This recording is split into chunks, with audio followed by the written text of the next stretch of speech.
Hello, everyone, and welcome to the broadcast of the Engadget podcast recording. I'm Deputy Editor Sherlyn Lowe. Today I'm joined by, all the way over on the left, Devendra Hardwar, Senior Editor. Hi, Dev. Hello over there. Hi. Hi. In between us is Ben Elman, producer for the Engadget podcast. Hey, Ben. Hello. Yeah. I'm pretending like we're in the backseat of a car, like when you just really want to squish the person in the middle, and I just want to. I miss that. Almost did it. We are waiting on Matt Smith, our UK bureau chief, to join back on the stream. He was having some audio issues and kind of waiting for him. But yeah, in the meantime, for anyone that's new here, this is a behind the scenes look at the recording of an Engadget podcast episode. So while we are talking, sometimes we may not be able to interact directly with you or answer your questions while we're recording a segment, but we will have segment breaks where we can have Q&A sessions, and sometimes we do demos and all that sort of stuff. So leave your questions in the YouTube chat box, and Ben will be taking a look, keeping an eye out for those that he wants to flag, and we can talk about later on. And I see that we have some of our regulars here already. I know Jiming Jong says Sosan, as always. Hi, good morning. Jonathan Anderson, Drew Kamokar, Declan Flynn. We had Josh Sakdeva, Buddy30511, Albert Aiden. Regular, familiar names. Hello. Thanks for coming back. What is that? This is strong sound. Yes. That was like the Akira bicycles like winding up. That's what I heard when Matt came on. So perfect. We had a strong boot up sound. You sound great, Matt. Is there a fan or something? Yeah. Hello. It sounded like Oh, yeah. Okay. Yep. All right. So nobody else heard that, but nobody heard it. Yeah, Matt came on with a sound that sounded like a cross between the THX sound test and a vacuum cleaner. It was very much the Tron like light cycle or some sort of motorcycle winding up. Other noises are now happening, and I'm horrified. What are you doing, Matt? What are you doing? Matt's home is rising against him. Matt was like, we're going to go live in video, and we're going to make coffee. We're going to run the dishwasher. Start making a TikTok dance right there. Okay. Shout out also to Lowtech42, Jabari, Ruindig, who said they were from Japan, I believe. Lowtech2 also says love Engadget, Purple Heart. Hey, thank you. We really appreciate the love. There's just not enough of it in the world, I think. Oh, it's midnight, 0 a.m. in Japan. In Japan. Is that true? Oh man. Actually, I only know it's 11 p.m. in Singapore, so Japan might be an hour. Is it only an hour? That's kind of surprising, actually. Well, Japan's all the way up, and then slightly more to the east. Yeah, it's all the way 6 down. That makes sense. It makes sense. Hello, everybody. Thank you all for joining us late. Or early, depending on your. Or early. We're just watching as Matt prepares his cafe.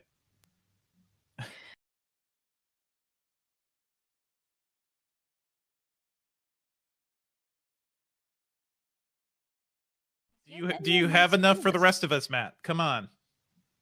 We need it all in order. Yeah. My coffee cravings. Apparently, when I kick in my coffee maker, all my mics give up. So that's it. You're fighting for energy. Apparently. Okay. Oh gosh.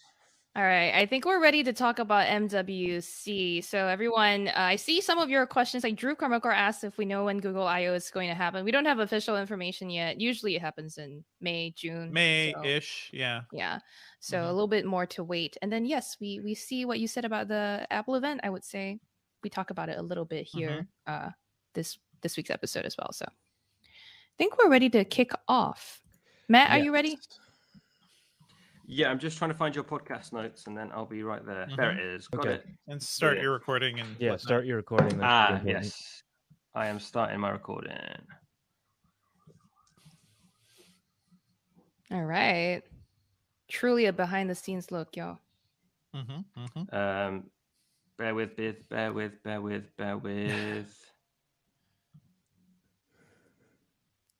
Declan Flynn says, proof Engadget Bureau chiefs wear pants during COVID times. I mean, that is good to pant approval. For this show. Yeah, I'm pretty sure that he only did it because there's the show. Only because... I'm still figuring out my bangs, y'all. I'm sorry. Was I the don't like this thing little fork. the stories that they would do at some anime conventions, like there would sometimes be hentai screenings and people have to go and be like, lap check, hand check. Oh no. Oh no. Yeah. Lap check. Um. Anyway, we know Hey. Matt has pants. Yeah. Hello. Why don't we start with not having hentai screenings at cons? Lap check. Oh man. All right. Matt, how's it going? Can we hear Matt? Let's see. Fingers crossed. Now we can't hear Matt anymore. Now we can't hear Matt. Oh no. The We've got coffee just did it in. Yeah, The we've got a coffee. chunky episode. I promise the episode is going to be good. When it finally starts, it's going to be excellent. It's almost where we're gonna be there. Well, in the meantime, while we wait Mhm. for Matt to figure out what's up, let's see who else. Jonathan Anderson said that we try out the AR of the event things from Apple's website. They're pretty cool. Yeah, Apple has had like these fun event invites for a little while. I never really bother to check them out anymore. Really, when the Apple event invites drop, I'm just like, oh, just like trying to get our story up. But I hope that didn't give anyone nightmares. But yeah, I don't really afterwards go back and look at the AR stuff. How about you, Dev? Do you go look at those things? I mean, I don't know. I think they're fine. I've not really. Yeah. Jess Condit, our like most gorgeous Engadget editor, is on Yeah, the stream. I see. The moment you read Jess's comment, Sherlyn, the big smile. No, Oh I my. mean, yes, we can hear you, Matt. Yes. Matt is back, y'all. Okay. Yes. Yes. Okay. Thanks to Squad. Okay. All right, Sherlyn we're has a ready to squad. go. It looks like. Okay. Okay, goodness. All right, so Matt, are you recording? I am recording. Okay, everybody's recording. Just making Yes. sure.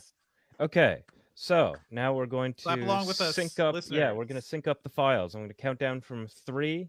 At the end of 3, everyone can clap. Everyone on the stream and everyone in the chat.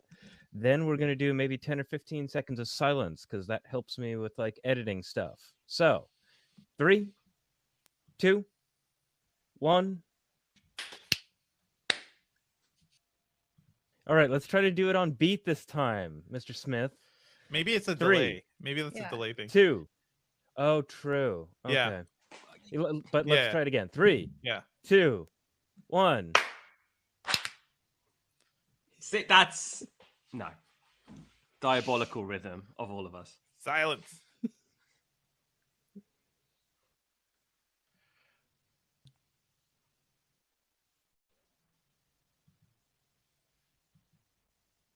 Okay, so we were deeply syncopated, but that's fine.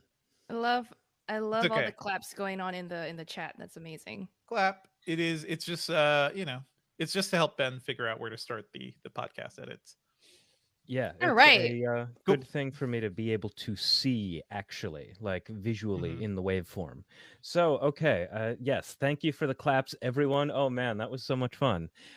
We've got such a chunky MWC episode, so let's get to it. All right, we're ready to go.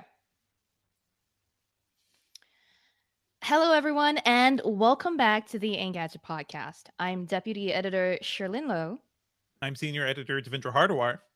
And this week, we are going to talk about all the news that came out from MWC 2022, which happened this week in Barcelona, as Mobile well as some World other Congress. news. Mobile Oh my World Congress, gosh. right? What is Mobile World MWC? I don't know. Congress.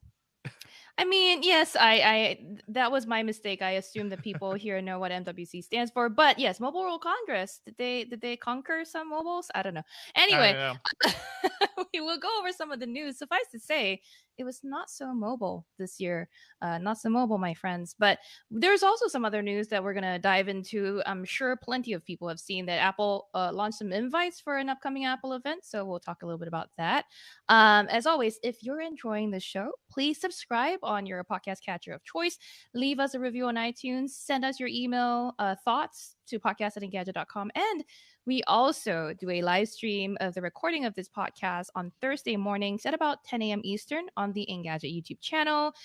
We can chat with you directly there, answer your questions from the chat. So it's a fun time. Come join us.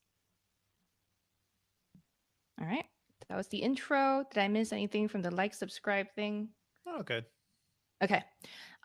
Do we want to shout out Engadget turns 18 here? Sure. Before we get started on everything. Yeah. Yeah. All right.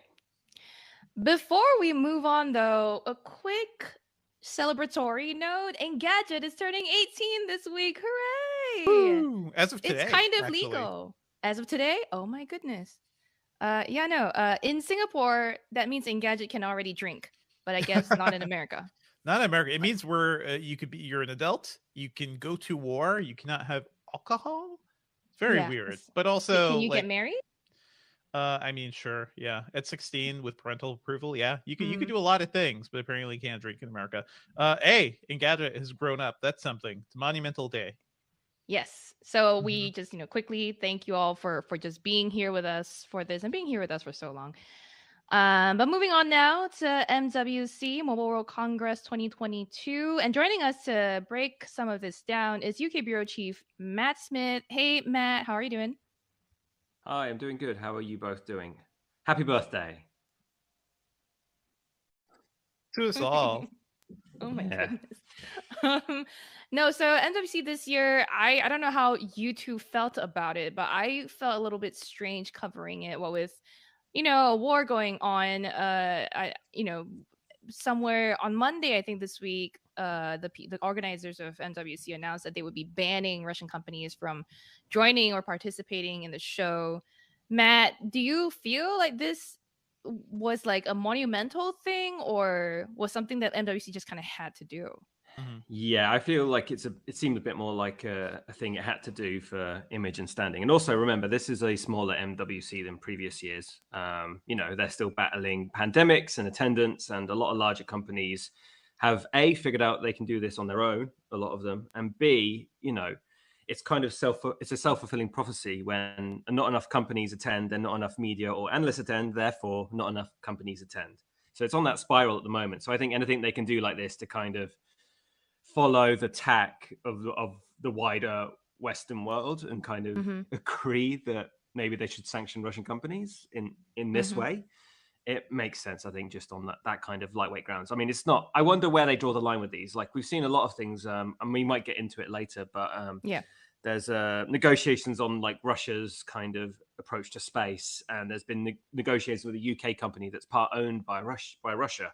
And, where do you draw that dotted line? Could that kind of company, attend MWC? Is that allowed? What's that percentage? Right. It gets a bit mired if you get a little bit too deep into it. But yes. Yeah, it's not MWC though, isn't it? It was a lot more like LWC. LWC, Laptop World Congress? Is that what you meant by L? Yeah.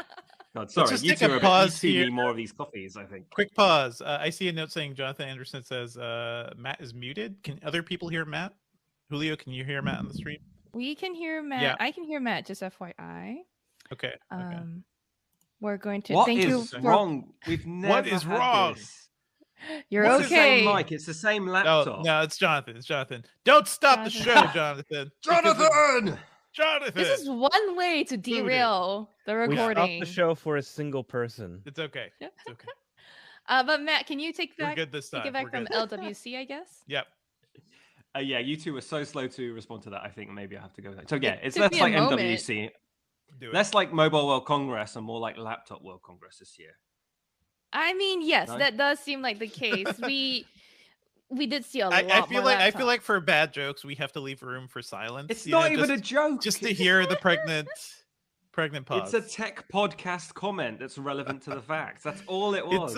These are laptops powered by mobile chips, right? So technically Yeah. fair. Not Technically all fair of Gets a game. them. pass. Gets Yeah. a pass. I guess. Yeah. Not all of them. Okay. Yeah. Are we retaking the joke No, then? go for it. or- Let's okay, keep going. think I that like was it when good. it flops. It's way better. Yeah. Yeah. Fab. Okay, so cut what I just said. Are we retaking and just move on from here? I think that I wasn't looking forward to anything from like a Russia specific company anyway, so that's not a Yeah. huge deal to This me. is What true. is This is true. yeah. what I usually look forward to at MWC is, I mean, tapas and jamon. Cafe con But I mean, leche, everything. jamon. Yeah. Cortados. I love anyway. But I do We just enjoy miss being seeing. there, you We know? do. Yeah. We miss Barcelona. We will be Mhm. there again one day, I'm sure.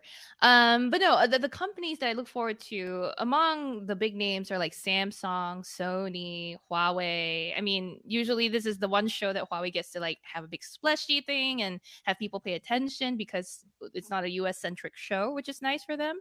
But yeah, no, Huawei I think is one of the bigger shows at MWC Mhm. this year, right? Like bigger companies there. Matt, you saw some of their stuff in person? Yeah, so Huawei did like a remote briefing. They offered up the Matebook E, which is, we'll get onto that, but that's not the kind of splashiest of the devices, or at least not exactly the most interesting of the ones they revealed, unfortunately.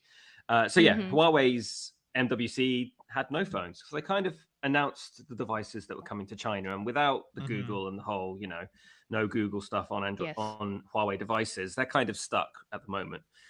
So yeah, it was a lot more laptops and hybrids and anything that was kind of more portable, like this e-ink tablet that we'll get to. It runs their proprietary Harmony OS, which is an Android fork, etc., etc. Mhm. The too long didn't read of it all is it won't have all the apps that you need on a mobile device. Okay.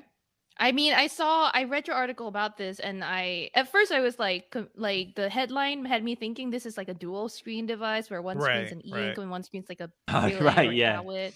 But I understand what you're saying. Like it's basically an e-ink screen with sort of like tablet OS under it rather than an e-reader OS under it.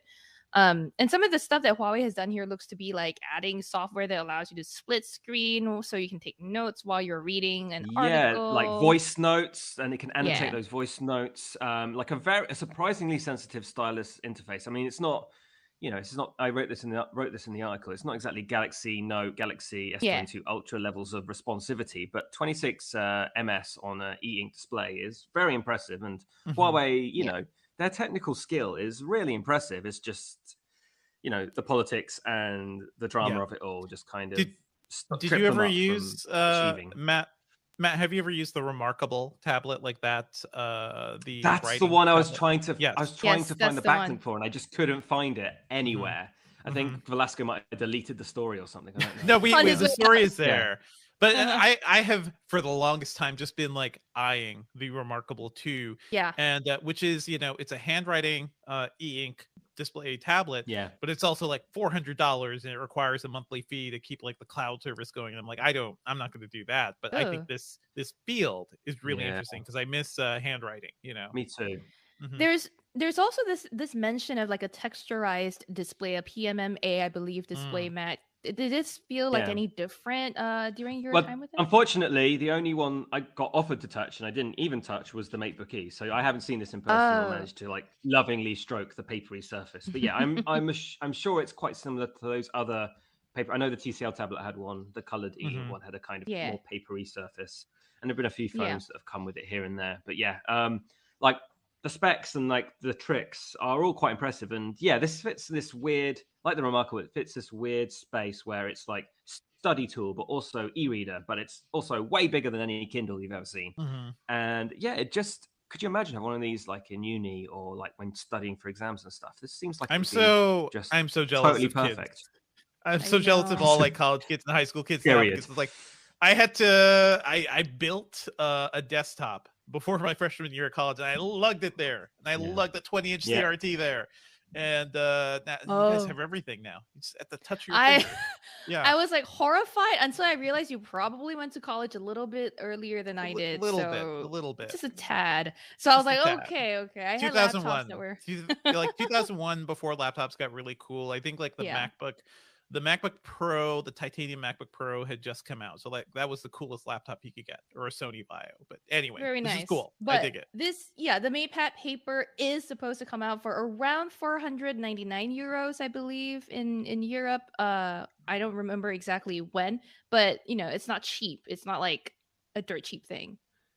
Which is what you'd expect, I think, given the specifications of the thing and the size. E-ink Yeah. isn't cheap when it gets to bigger proportions like that.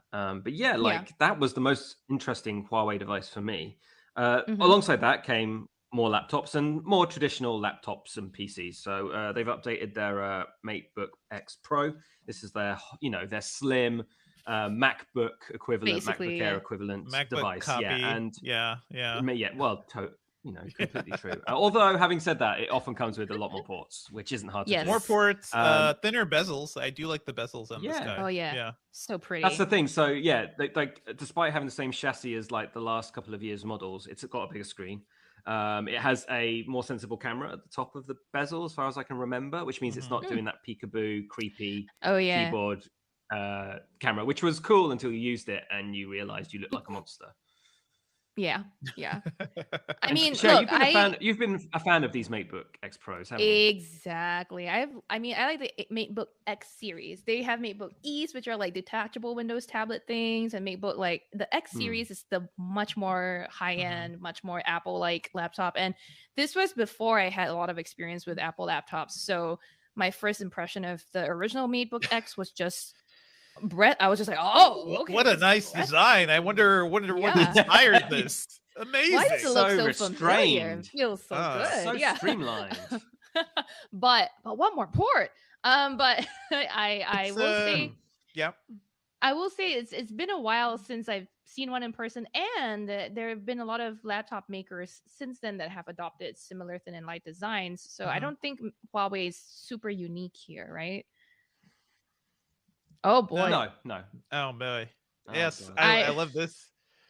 Taking a pause from the podcast, we were all in a car. That was fun. We were in a car. I want that to happen again. Yes, it's mobile. Do the whole podcast that way. On the move. We'll save that for the Q&A. Yes. Oh wow. Yeah. I love it. Am I in the kid seat in the back? Yes. Back on topic. Back on topic. Yes. So yes, Matt. What is unique about besides this? Yeah, that's the thing. So there isn't that much unique stuff here, really. They've managed to cram 6 speakers inside it just because they could. There's more airways and stuff, and they teased the idea that this, and they couldn't really quite explain it in a way that I could kind of synthesize into this story, but there's like a CPU boost built in, and the idea is it can reach 30 watts TDP, and they couldn't quite really. It wasn't as if the charger was different, although the charger is tiny and looks like a phone charger. And there's a lot of things that are just kind of minor refinements and stuff like that, just all in a row. And, it's all good news. It's just, I just wonder if that's enough to convince people, if they haven't already used a Huawei laptop, that this is the machine for them. I still think they have an issue of image that they really need to deal with. I mean, yeah, in the US, we can't get any Huawei products, so oh well. But that boost, that power boost, is not just unique to them. Like I believe, any laptop running the new Intel chips, like they are playing a lot more around power curves now. So yeah, even like 15-watt chips can like push a little harder if they need to. Oh wow, that's good. I mean, on the power thing, that might be the kind of sleeper hit feature here. Is all the power management. So the charger can do 90 watt supercharge. So you could get 3 hours of charge for just a 15-minute plug-in, which sounds amazing. And the charger, it just fits in your hand. It's like, those Android chargers you get, they're just a chunk of white with the prongs at the end. Just one of those, but for your laptop. Like incredibly slim and full of all that power. And then the other side of that is those USB-C ports can also fast charge compatible devices like smartphones and stuff. Nice. So you'd get up to 50 watts of charge through the side of your laptop, and I think that's great. I'd love to have that on my Mac and for any other machine that had USB-C.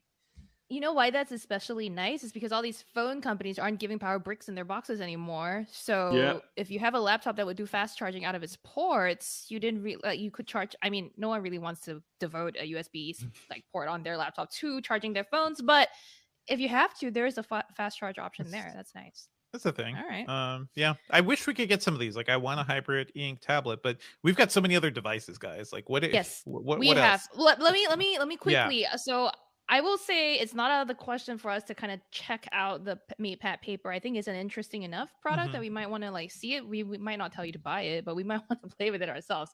The other thing is Huawei. Not to repeat what you might be saying coming up, Matt, but Huawei also announced a whole ton of other things. Apparently, a Mate Station all-in-one PC, a Pix Lab laser printer, some new earbuds. A new speaker, I believe, and new and speaker, all kinds of stuff. a new bunch of kind of like low-end laptop stuff that are still MateBooks, but just less sexy. I mean, MateBook E is interesting, but it's like the MateBook E's we've seen before, and that, you know, this whole hybrid kind of concept, hybrid PC. But again, the hardware just sounds impressive. It's slim, slender, looks cool. And this particular one will be compatible with 2 different types of keyboard, which is kind of unusual. So not only we have the kind of folio style flat packy one that you get with most hybrids, but they're also going to be announcing this Glide keyboard, which isn't in any of the press releases, but it was in my briefing. And the idea is to be able to position it on your hand, I don't know, like a pizza or something, I have no idea. And you'd be able to like just do this, like hold it on one hand and type with one hand. And the Glide keyboard itself, while being lightweight, has an extra USB port in it. So I like this idea of having like diverging keyboards with different functions of it. Interesting. But yeah, like it's a bit of a mystery as to what packaging, how they will wrap either or of those keyboards. With the device, I know that it will go on sale with the slim folio typical keyboard. But yeah, I want to hear more about these more exotic keyboard layouts. Well, Huawei wasn't able to launch phones, or at least it didn't launch phones this show, but there are other companies that did. I think one of the earliest companies to have their news announced at MWC was Oppo, wasn't it, Matt?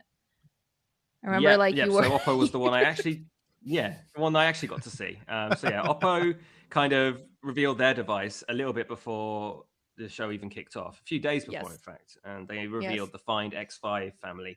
And I focused on the Find X5 Pro, which is, you know, the top end flagship device. And yeah, it's another, if you've seen Oppo's Find X3 last year, they skipped 4 because Chinese company, bad luck. Sherlyn can do a deep dive later on that. I could. But yeah, it's a similar looking device. And it looks cool. Like it's this glossy, I should have brought it with me. I've just been so ill prepared. It's a glossy device with a kind of, it's just got a very unusual curvature to the camera module at the back. And so they've kind of made the bottom edge of the camera unit diagonal, so it kind of fits in your hand a little bit better, and it just looks a little bit different. Like all phones now look like Samsung's, look like OnePlus's, look like, apart from the Pixel, that's kind of an outlier, but they all have this squarish camera unit, left aligned, top right, top left corner, and so just have something that looks a little bit different with this kind of shiny, reflective ceramic finish.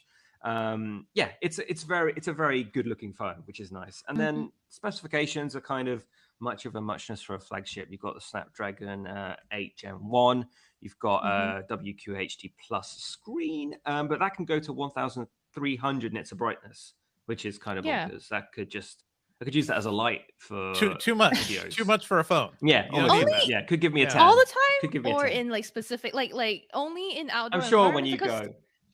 I imagine it's for HDR. I'm sure it's for like localized brightening. Normally that's what the case is when it kind of goes to the max. But I doubt, like, unless you were using one of the, you can get those apps for your phones that can make them act like a lighting rig. You could probably do that. But it's a nice, big, huge flagship phone. The cameras, for all the specifications, 2 50 megapixel sensors, 5-axis optical image stabilization on one of them, a telephoto lens, like lots of like glamorous specifications, but I wasn't all that impressed. They gave me one to try out, so I've been playing with it and filming and taking photos. And despite a new collaboration with Hasselblad, I was a bit underwhelmed, to be honest. And I do wonder what the issue is here when you have such incredible specifications on a phone. How is the company not delivering a kind of similar experience to, say, Samsung, with sometimes even better specifications hardware-wise? It's strange to me. A lot of these phones, they on paper sound so great, and then when you're actually using them, something just holds them back. My suspicion is something on the software side, but I don't know enough to say for sure. I also wonder if it's the case of having like almost early sample software before these devices are hitting the stores and normal people. I mean, I definitely should circle back to it because it's another impressive phone. Oppo's been doing good phones for the last couple of years. But the curse for Engadget is it's another device that doesn't usually break cover in the US, and this one doesn't sound any different. Yeah, I mean, that's unfortunate. For you guys, I know Sherlyn now dabbles in both Android and iPhones, but do you think this is a good-looking phone? I've fought with other people about it, but do you think this is an attractive phone? The back is. This is why it's weird. This is a weird looking phone. Like that camera bank is too. It looks like somebody like took a bite out of that phone. You're a camera bank. It looks broken. It looks broken in the back, like bent. So I don't know. Yeah, it does look a little liking like it. You're wrong. it's sort of trying to merge into the back of the phone, but it doesn't do that great a job. It's I don't even know how to explain it right now. It's like a scar. I don't know. Like a scar. Like not he nice. took I'm a hammer sorry, to the Alphonse. phone. It's just like a squished part of the phone. Yeah. It's so weird to see my hands-on video of me with just shorter hair and less beard, or more beard. I can't quite tell. We will, you know, I'm sure you'll have more time to spend with this phone to see if it's something that really rivals a Samsung or Yeah, if there's any questions, anyone watching the feed, any questions they'd like me to answer, let me know, and I'll try and research it and test it out for you. But yeah, importantly, it was a phone at MWC, and I kind of put this in my write-up, like it was kind of Oppo's opportunity to kind of blow up the show early and just be one of the only phones to arrive, which is kind of cool for Oppo, and they could do with all the headlines they could get. Yeah, but not many. I mean, we can roll on to the other one.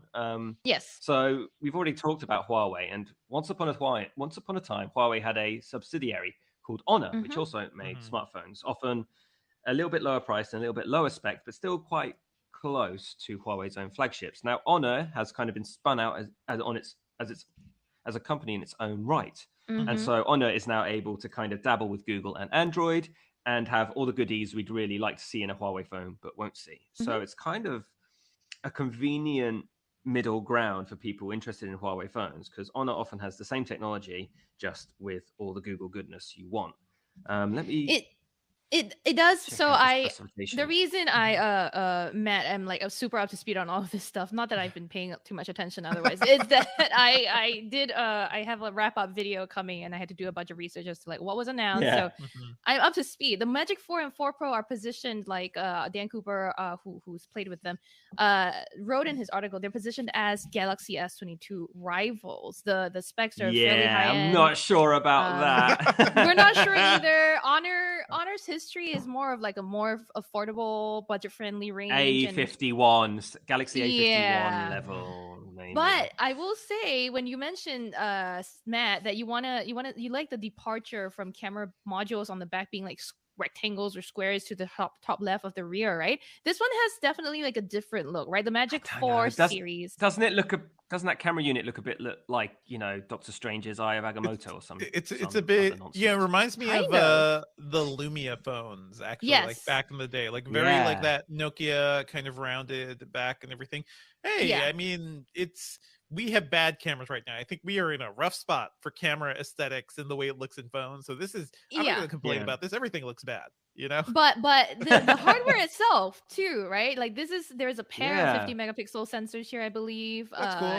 I'm sorry. Nope. That might be the Oppo. No, you're right. They have a similar thing. No, you're right. They all are similarly spec'd. Okay. Yeah. And so is a triple camera system from what I can tell, with a TDOF, like a sensor for I guess portraiture and stuff like that. But for some reason it just looks OP. Like the camera module just looks like it's much more impressive than the hardware really is. Actuality. Yeah. So don't be too taken by that. But then the Honor Magic series in the past, right? The Magic 3 last year was Honor's kind of like one of its first phones after leaving Huawei. Stepping out of the shadow. It was their breakthrough phone. Yeah. Exactly. And they were like, okay, we're global rollout. It's happening. We're going to break through, come outside of China. And it never left China. It just never made it outside of China. So while Honor does say the Magic 4 also has like, is slated for a global rollout, we can't be too sure. Like, yes, they've had some time since the Magic 3, since leaving Huawei in 2020 to be like, okay, we figure out global supply now, but we can't be too sure, right? The company hasn't given us any reason to be confident about this. So, but these were two more phones that were unveiled at MWC. There was another one, the Poco, but Matt, I don't know if you were done talking about the Honors. I mean, so before anyone gets the wrong end of the stick, and Shirley mentioned this, the reason I don't know anything about it is because I didn't record on the phone. That's what I did. Yeah, I didn't say I feel you like didn't Shirley know. kind of buried me there. Whoa, I didn't mean but to. Dan, let me help you out. Let me help you out over here. No, you're drowning, I meant more like the reason I even know anything about those other things drowning. Huawei announced, like the laser printer Yeah. for some reason, was that like I spent all of last night at midnight just scrolling through MWC press releases just to make sure we didn't like forget anything. Which no one wants to do. Um, But yeah, the Poco was exactly. the other phone for sure. Yeah. Yes. I mean, Poco again, kind of, it kind of nestles in a similar quagmire of Honor Yes. and Oppo and Huawei and even a little bit of OnePlus Xiaomi. in these companies that often, you know, Xiaomi, totally. You know, again, incredible spec sheets and often just incredible value for money devices. Again, but a bit of a box of mysteries sometimes. You can never quite tell. You Yeah. have to kind of scrutinize each phone as it lands to see whether it's worth recommending, worth testing. But again, this one on paper sounded incredible. Do you remember the spec sheets, Sherlyn, given that you're so well studied on everything? I sure do. This is There we well, I go. don't know all of the You have specs, the but this link one in front isn't. of you. Yeah. There's a 108 Nerd megapixel alert. camera on board. It's also what like Poco's phones, by the way. So Xiaomi Poco is a former sub-brand of Xiaomi, and Poco broke away from Xiaomi about, I want to say, last year. I saw a tweet and everything. And since stepping out of the shadows or of that partnership, Poco's went from like, again, another budget-friendly brand to a more like, we want to be high-end, we're like pro models. So the Pro 5G has a 108 megapixel camera, which, by the way, rivals the likes of the S22 Ultra. The S22 Ultra has a 108 megapixel camera. The rest of the S22 series, I believe, doesn't. And I mean, okay, cool, good for you, Poco, but hardware isn't the only you're thing. trying to be a flagship phone with that design. Like I don't. I was gonna say Interesting. so. Ugly. I It's very also was ugly. going to comment. Yeah, on the design of looks this like we thing. For all have people just thoughts. Sure about listening, that? yeah. So for people just listening, I'm sure we'll all have our own takes on this, but for people just listening without seeing the phone on screen, it looks, because you only see the back, it looks almost like a Walkman or a kind of audio player. Yeah. Or It looks like uh-huh. a folio case on a smartphone, Yes, It where so just a little bit pops Mhm, through. mhm, mhm. I think it looks like a credit card slapped onto the back of a phone. That's what I think it looks Sure. like. Or- yeah. Or when you would play around with like spotlight effects in photo editing, it's like I can make a light, I can make it look like the sun is over here shining down on something, and it looks fake. Yeah. It looks bad. So Okay.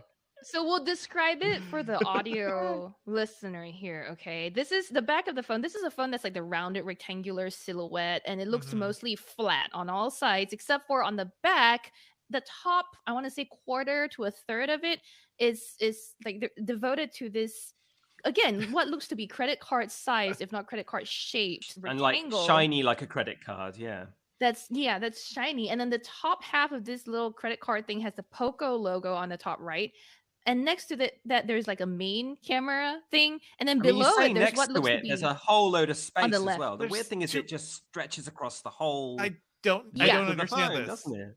Do you need And to there's two advertise the camera fact module you have things. do you have to advertise you have a Poco phone? Like you really Right. need a big brand name. Oh, facing did you out. notice? Oh, yes, Uh, it's a Poco. It's a Poco. Yes. In case you didn't know, it's a Poco. But also, yeah, to the left of the Poco logo, all the way on the other side of the phone there's like a one big camera sensor on the top, and then three little camera things Three at the little bottom, cameras below it. and a flash. So this like looks horrific. This looks awful. It's What? weird. It's And kind yet of you were strange. complaining about the Oppo. I mean, I'll take the Oppo over this any day. There I you go. know. This is well, a crime against design. Yeah. This one I can pretend like my credit card got stuck to the back of my phone. I almost feel like, I don't know. Mhm. They're all not great looking. But I guess they're trying to deviate from that norm, right? Of the top left camera bank thing now. So The dome of good design. Yeah, they're trying to deviate from good design, apparently. I wouldn't say it was good.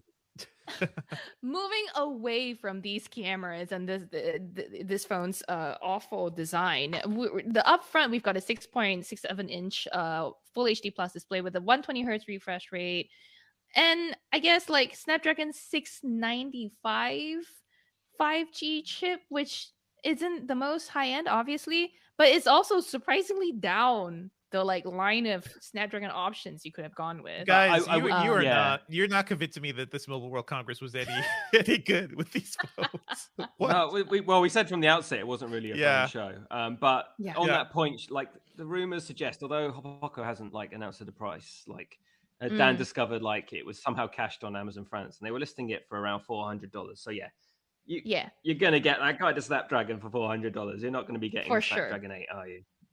For sure. It's like 350 euros on like Amazon France, like you said. And like, yeah, you're definitely not getting Snapdragon 8 Gen 1. You're, I guess, not even getting a 765-ish tier of things. But, you know, maybe the 695 will be good enough for that 108 megapixel camera. Like, yeah, it's not going to be slow whatsoever. So that was another phone that came out of this show. I mean, Poco also sent, like, I think had another phone called an Ace phone, but it wasn't like as interesting, I believe, as the Poco X4 Pro 5G. One more company that did show off phones is TCL.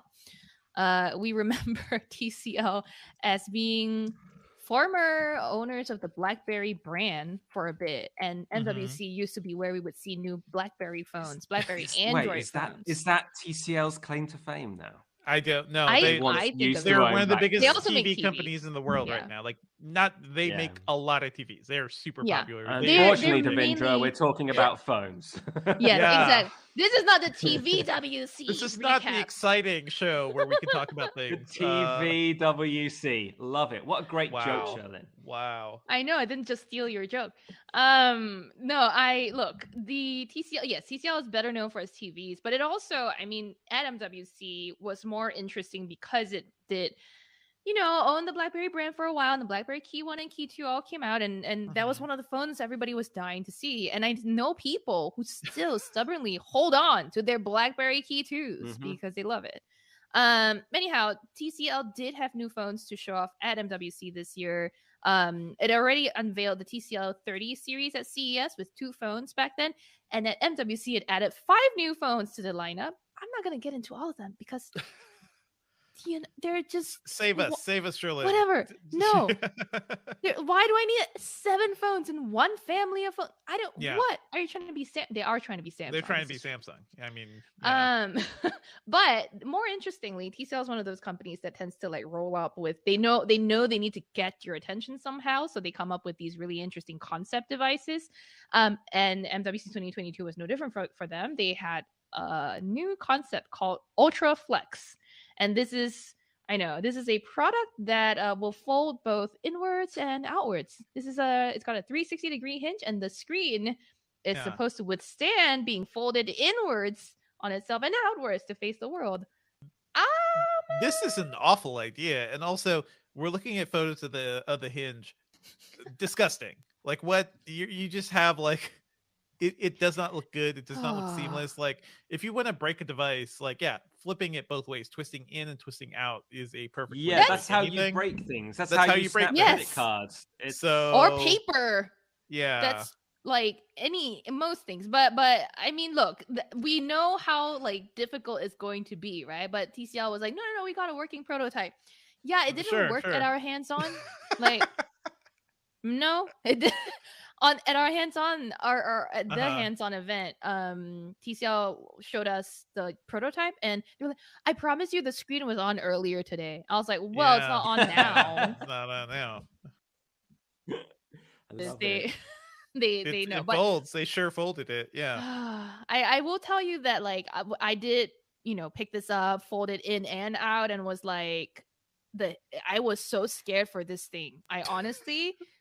At some points, when the hinge makes that noise that, like, things that are about to break make, like, my bones. And why would you want? So, what was TCL's perspective on why you'd want a phone to fold outwards and inwards? Like, I know you read my article about this because you're asking this question. Like, what's the whole point of having a device that folds both in and out? And TCL's answer was that this combines the benefits of both the foldables like the Z Fold style, as well as those that fold outwards like the Mate. So the benefit of having the Z Fold style foldable is that you can like open it up like a book and then get a bigger screen immediately, and you can have like a seamless experience. But the benefit of the fold out method, and I guess the fold in method is also that like you get a more protective idle you at least state. Like hide you can the screens right, way, you can protect it. Yeah. Whereas the fold out version, the bonus of that is that you can do things like show your outside half screen to someone while you're doing a presentation from the other side. I guess you can get a full-sized screen on the Solo profile. I guess you can get at least, you know, right, exactly, a more standard like a full flagship screen, full-size screen. exactly, But a full screen experience when you have it folded as well. My favorite question at product briefings is why, you know, just why. Yeah, why no, I definitely yelled that at them. I was like, "What? Why? What was the reason?" And this was their answer. I get it, I guess, but no, it's almost feels like it's too tricky. Like, to be clear, this is just like a prototype. I think it's fun that TCL is challenging. This is a prototype of what we won't do. Exactly. TCL put it. Stay away from it. Yeah. Very few of TCL's like recent prototypes have actually come to market. Just FYI, like basically shocked. Have you guys seen the show I Think You Should Leave? Because this phone is the very first sketch. Like it is the very first sketch is Tim Robinson.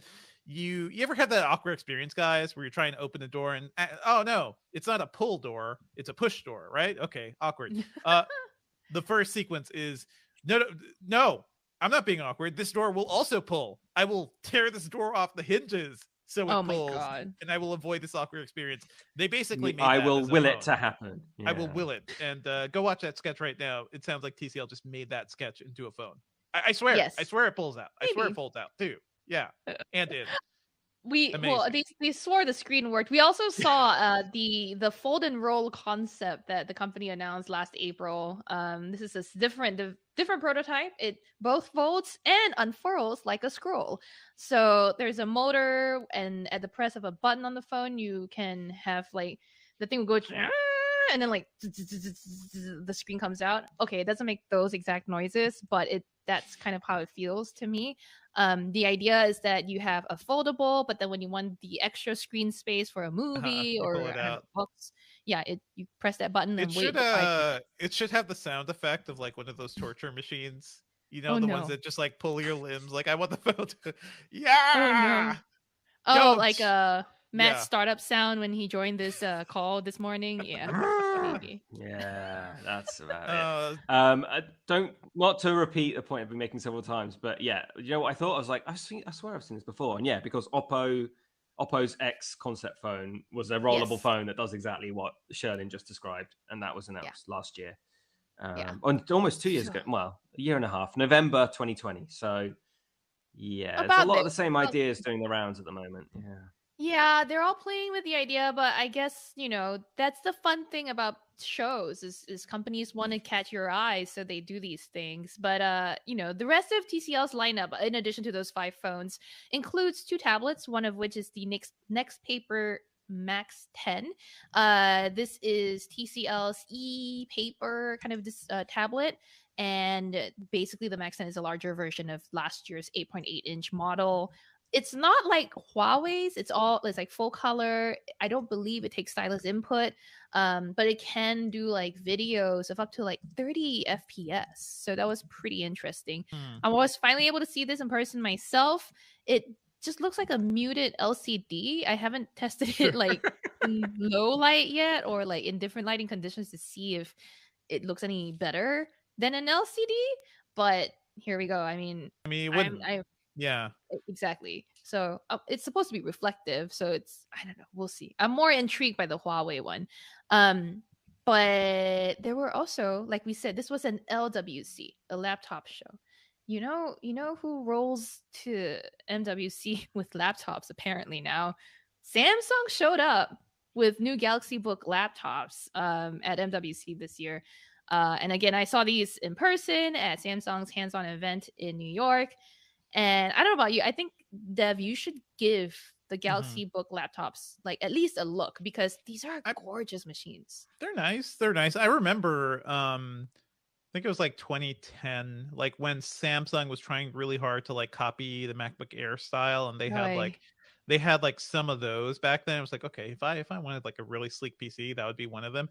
I just kind of lost I lost a lot of faith in it, because I'm just looking at this right now. It looks really sleek, but I don't like the bezel under the screen. Yes, it I seems like agree. there's a lot of wasted space here. So I feel like Samsung is getting there, but then I'm seeing stuff coming from like Dell and HP and Asus, and I'm like, they're just playing on a whole other league when it comes to like screen bezel and sleekness, you know. That's definitely one thing I pointed out when I was there, and I think I pointed out in my article too, is that this is still like a 16:9 screen, whereas that leaves that like thumb tall You've bezel got at the space. bottom. They've got space right there for a 16:10 screen. I swear to you, they just have 16:9 screen cutouts still. Like they still haven't just added that to their manufacturing like line. Which, and also these are AMOLED screens, so it's like maybe they just want to wait till this is nice, but they want to also wait till they're like done with their stock or something. I don't really know. They make those screens though. Samsung makes those screens, so it's like it's all up to you guys. Yeah. But the thing about this line is that like, okay, they seem pretty incrementally upgraded from last year's Galaxy Book Pro 360. This is the Book 2 Pro, Pro 360, and 360. So there's 3. The Pro itself is a clamshell, whereas the 360 is like, you know, convertible. Both very, very light. So it folds in and out. It does. Actually, yeah, it does. 360. I mean, a convertible laptop does fold in and out. Yeah, because that's functional on a laptop. Yes. I think we can just call that innovation. Wow, baby. So sexy. Done. The Pro Sexy 360 innovation. Also folds in and out, but you know what's sexier about it? That burgundy color. Samsung made a burgundy version of this laptop, and it's the same burgundy as you'd find on the S22 line of phones. So I thought it was hot. I mean, I'm a sucker for like interesting colors on laptops. So this is nice, and it supports the S Pen. The Pro 360 comes with an S Pen. Like I said, this is like a pretty straightforward generational upgrade from years past. The main thing that's improved is the cameras. And Intel's 12th generation core processors. So there you go. I mean, there's some software bonuses there too, but we haven't really tried those out. But that's one laptop we saw, one series or one family of laptops we saw at MWC. I'm gonna power through the next one. Lenovo. But Lenovo's whole thing is they go to a show armed to the teeth with laptops. Armed with ARM? An artillery of laptops. They're armed with ARM, apparently. This year they were armed with ARM. There you go, Devindra. Yeah. Look at that. This year, Lenovo at MWC showed off the first ThinkPad powered by a Snapdragon chip. And in fact, this is the first machine we've even seen, the first commercial device we've seen with the Snapdragon 8CX Gen 3. This is the latest of Qualcomm's made for PC Snapdragon processors. And yeah, it's nice to see a ThinkPad get a Qualcomm chip, I guess. I mean, I think that lends it some credibility. It lends Qualcomm's chips some credibility because ThinkPads generally are very like serious laptops. I like this one. It was very thin and light and still has that ThinkPad design, still has a comfy ThinkPad keyboard with that little nub, the red pointing stick in the middle. It still remains to be seen whether Windows 11 on ARM is any better than before, but that's an interesting product. I mean, the pitch here is also that like aren't they like pitching a crazy battery 28 hours of runtime on a charge. Pretty insane. But again, that's pretty in line with Snapdragon chip powered machines so far, right? We've seen them increase over the years from 20 hours in the first generation to 22, 25, and now we're hitting 28 on the ACX Gen 3. I mean, something definitely to test. Maybe because I wasn't quite as deep into laptops as you two, but I just think the idea that a Snapdragon chip in a ThinkPad is kind of more notable, or at least worth paying more attention to than the Snapdragon devices we've seen in the past.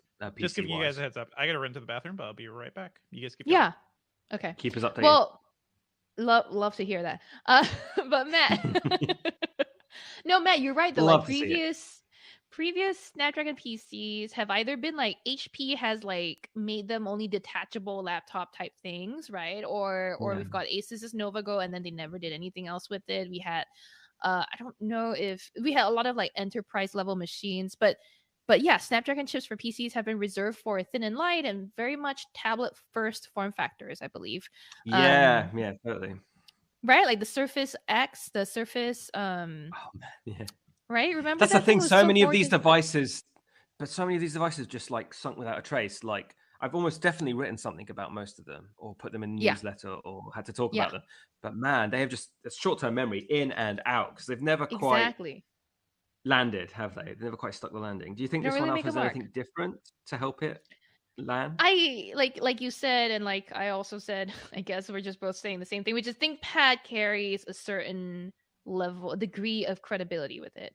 And though previous ThinkPads that Lenovo has made have had some like we're not sure like longevity issues, we're not sure if they're necessarily the best made nowadays. But these are machines that a lot of business people take with them on the go, right? They're hardy, they're very light, they're comfortable to type on, they just perform well. So we had to see. I think They look businessy as well. I think a lot of the thin lights look a little bit too lifestyle, let's say. This looks like, you know, you have a serious job and you're seriously working right now. It kind of projects that kind of image, doesn't it? Yeah, you look like you work in like finance or like old school corporate jobs, whereas like nowadays I have a large Roth IRA. Thank you very much. Right. Or whereas like other mainstream thin and lights, they look like you're like working at a startup. Like my money comes from tech. Or, like I'm a that sort of thing. I'm a photo editor that works with influencers. Yeah. Right. Oh, I'm making a TikTok on my mainstream ultra portable right now. But no, I mean, in addition to the ThinkPad X13s, which is a Snapdragon powered machine, Lenovo had like 20 other devices. Man, I kid you not, and at least 18 of those were laptops. So this is where it's LWC. So there was a ThinkPad Extreme Gen 5. And this is the, ThinkPad has been like, ThinkPad Extreme, the series has been like the most high-end, but also like very rugged kind of ThinkPad device. And this is the 5th generation model that was unveiled at MWC. We didn't take too much of an in-depth hands-on with it, but it's definitely like one of the more interesting laptops at the show. In addition to the ThinkPad X1 Extreme 5th Gen, we had ThinkPad T Series, ThinkBooks. We had IdeaPad Gaming. We had IdeaPad Flexes. Yeah. Oh Lord, we had Windows detachable tablets. We had Chromebooks. Yeah. Let's not forget. And then a new like travel monitor. So Lenovo really just was like, okay, well, if no one's going to announce anything at MWC, here we are. A little bit of everything, yeah. We sure do. So yeah, there you go. I mean, I feel like the Snapdragon is the most notable of the Snapdragon. Of course, ThinkPad is definitely the most intriguing. Yeah, but that's an awful lot of devices. Speaking of Snapdragon, MWC also used to be a show where companies like Qualcomm, Intel, maybe even AMD, I'm not too sure about AMD, but they would have like at least big presence or booths there to show off 5G, because why not 5G? Qualcomm did announce a new X50, a new 5G modem. It's the X70, I believe. And it's supposed to have like an AI processor on it to help, pick better signals or improve signal strength, that sort of thing. Don't they all? I feel like everything has kind of, right? We're all using AI to be better. Yeah. Okay? Yeah. Trust me. It's like at some point everything is artificially intelligent. So there was that, and like I mentioned, I don't know if I mentioned this yet on this show, I mentioned somewhere else, but the FCC chairperson Jessica Rosenworcel was also there, and they announced that at an upcoming auction in July, the US will auction off more mid-band spectrum for 5G in the 2.5 gigahertz range. So still kind of a 5G show. Let's not forget. People still want to talk about this. Hey, also, they talked about NFTs and the metaverse. No. I know. FC Barcelona was like, hey, NFTs and metaverse. Hey, we'll give you some free tickets to some matches if you write about our NFTs and our metaverse for football. And then finally, I just want to shout out that OnePlus, while it didn't actually launch a new phone, did say that the OnePlus 10 Pro is coming out to the US, India, and some other markets in March, which is this month. And also said that like the next OnePlus phone supposedly can reach a full charge in 15 minutes. Holy crap. That's bad. That's you not guys, good news.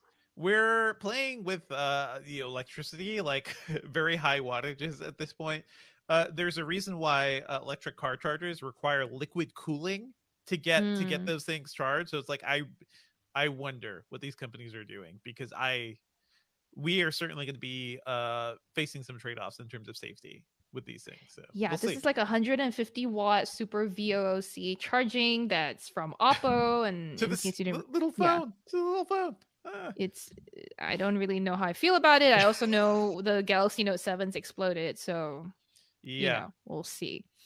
Yeah, I mean, the most ridiculous thing I've seen, especially when it comes to phones and charging, is wireless charging, which is still incredibly inefficient in all ways, and you're literally wasting energy to more slowly charge your phone. But a lot of the most recent docks for wireless charging, and I'm thinking of ones from OnePlus, Oppo, even Google's Pixel charging cradle for the Pixel 6. You know, I'm not sure if any of you have used them or seen them, but when you plug them in and put your phone to charge, a fan kicks in to cool it. Yeah. Oh, yeah, they have to. Yeah. Okay, so that is so terrible. That's crazy. Yeah. I use a different wireless pad. Rickety nonsense to stop it bursting into flames. I was kind of embarrassed. I was like, oh, this is going to be so cool. It's going to charge my phone wirelessly, but fast. And then it just went, I'm like, oh, God. Oh, what is this? Your house, Matt. I okay. Everything's wireless. See. Sadly, everything generates heat. So Matt's wireless home. I'm glad they put the fans in there, because it could be worse. Just make some Now I'm nervous about mine. No. That doesn't have a plug fan. It in. Mine's a little Belkin one. Just plug it in. Just plug it in, people. It's plugged in. It's plugged in the whole time, and I just drop my iPhone or whatever phone's on it all the time. So no, I mean plug your phone in. Oh yeah, I mean I do that too. You could do that. You could do that. No, I have too many phones. Is the thing. Like the wireless one's a standby charger. Anyway, so that was OnePlus and Oppo, but there were also some companies really quickly we want to shout out that we felt their absence.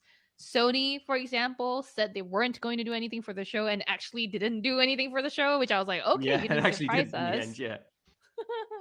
Thank you for not making my life difficult. More news. And then Google certainly was talking up MWC on social media. They were like, oh, Android is at MWC, and then like was just crickets the whole time. So I was like, all right, they don't even have to attend fully. They're doing it remotely. All those all phones announced at MWC are Android, aren't they? So they kind of remote win. kudos. Yeah, exactly. Pay for it. Basically, exactly. So just plenty of other absences, but LG, rest in peace. Oh yeah, LG, rest in peace. They never got back to me. I kept asking them. I was like, "Are you doing anything at MWC?" No, crickets again. So yeah, big absences. I don't know about the future of MWC as a show. I don't know if there's all that interest anymore. I really do hope to get back to Barcelona, and it used to be such a fun, vibrant show, and now it's just I worry a little bit about it. Matt, do you feel like they're coming back next year?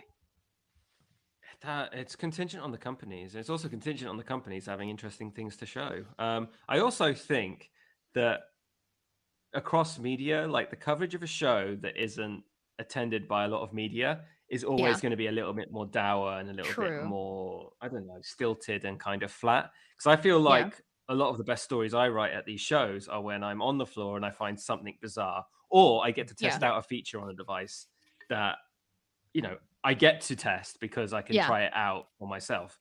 And, if a lot of these shows are remote streams or, Zoom briefings and the rest of it, there's a kind of passion disconnect. Yeah, and that energy is much more harder.